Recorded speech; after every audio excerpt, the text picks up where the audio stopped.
Hi everyone, it's Suzanne with Hello Gorgeous Life.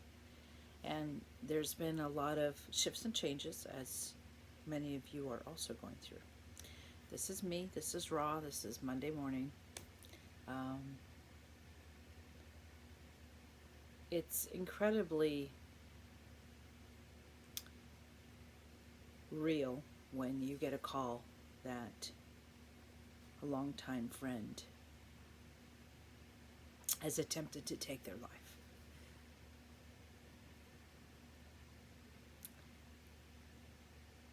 The dark moments that we all deal with, most of us can push it off for a day and then wake up feeling like it's a new day. Um, and some days our friends can't. The biggest problem with our society is we're so electronically bound. We don't take the time to do community anymore. And I think this is part of the problem with a lot of us. The isolation and the loneliness is real.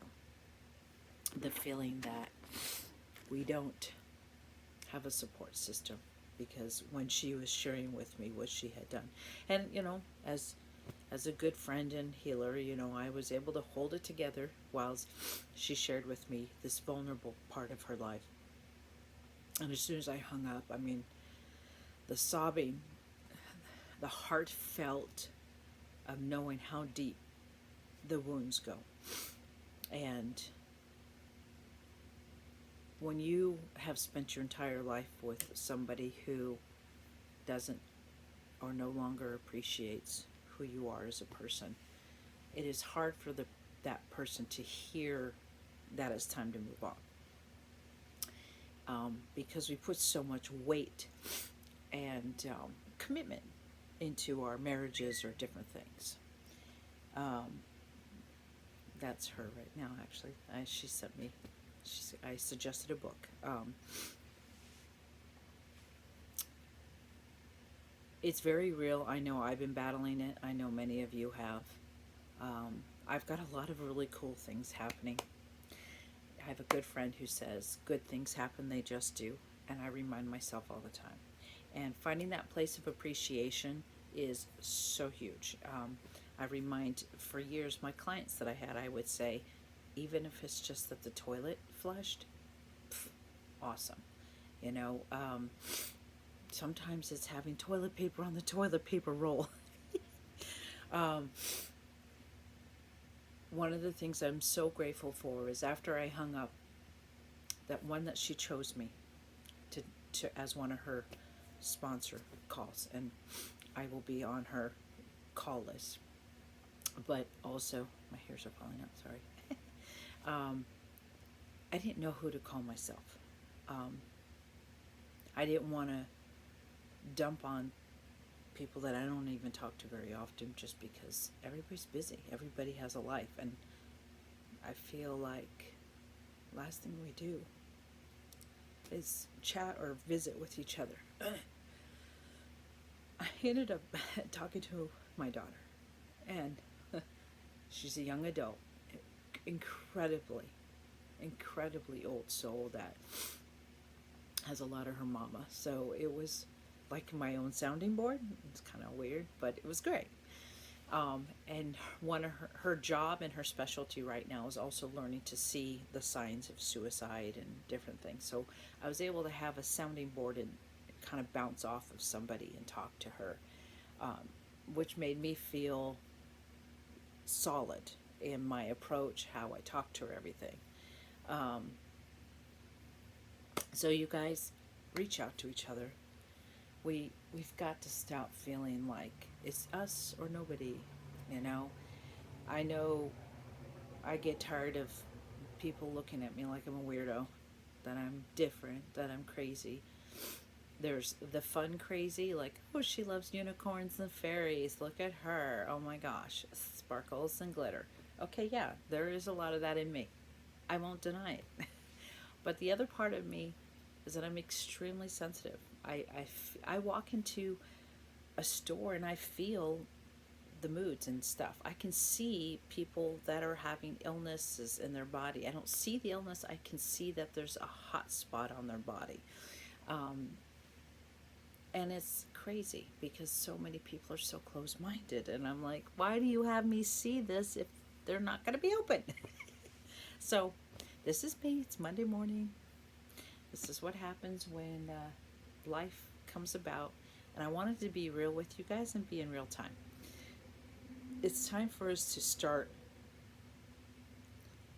Winter depression is real, and it is part of the not only the lack of sunshine, but it's part of the lack of in the summertime or fall or spring. It's very easy to be outside. It's very easy to go walk around or be around people and kind of strike up conversations, or be somewhere and somebody strikes up conversation with you.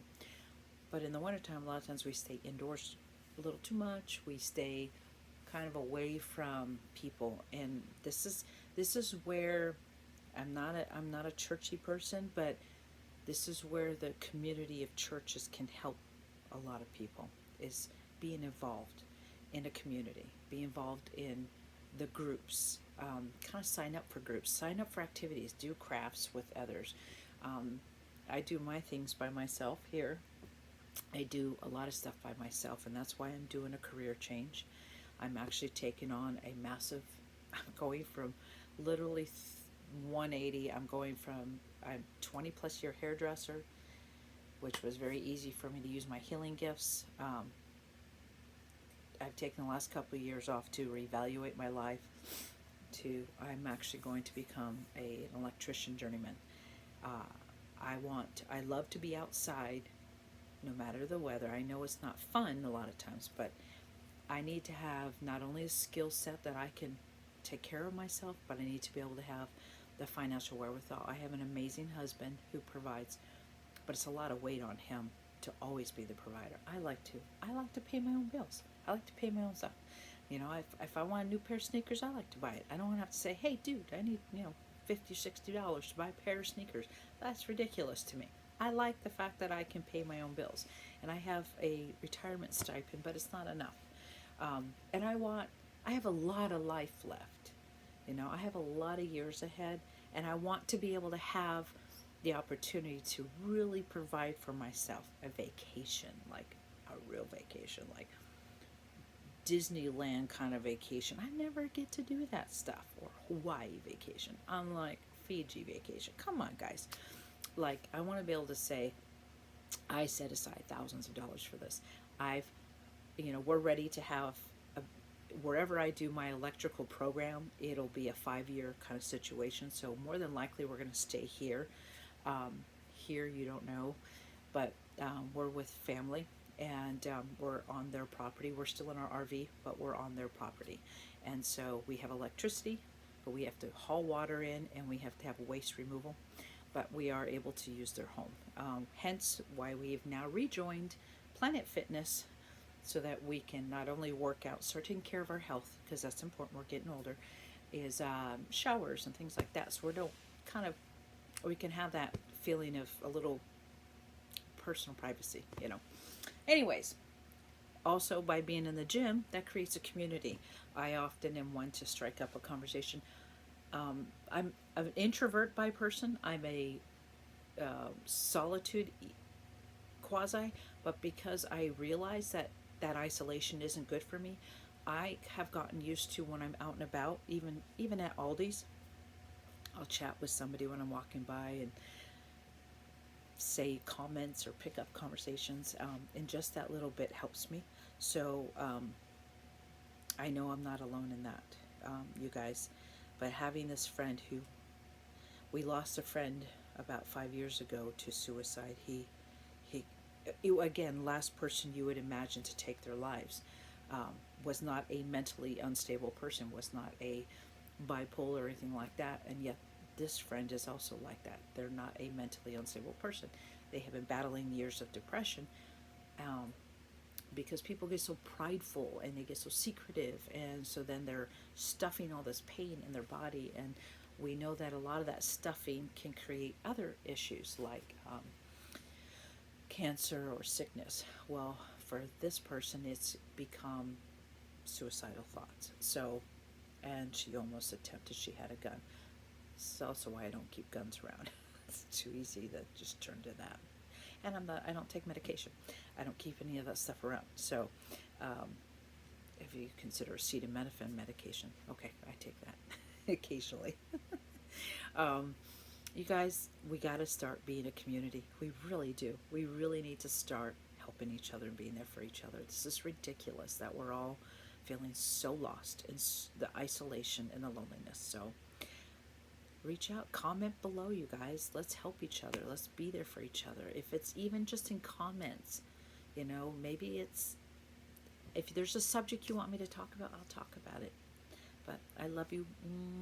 Mwah. Many blessings, you guys. Most High God wishing you the best.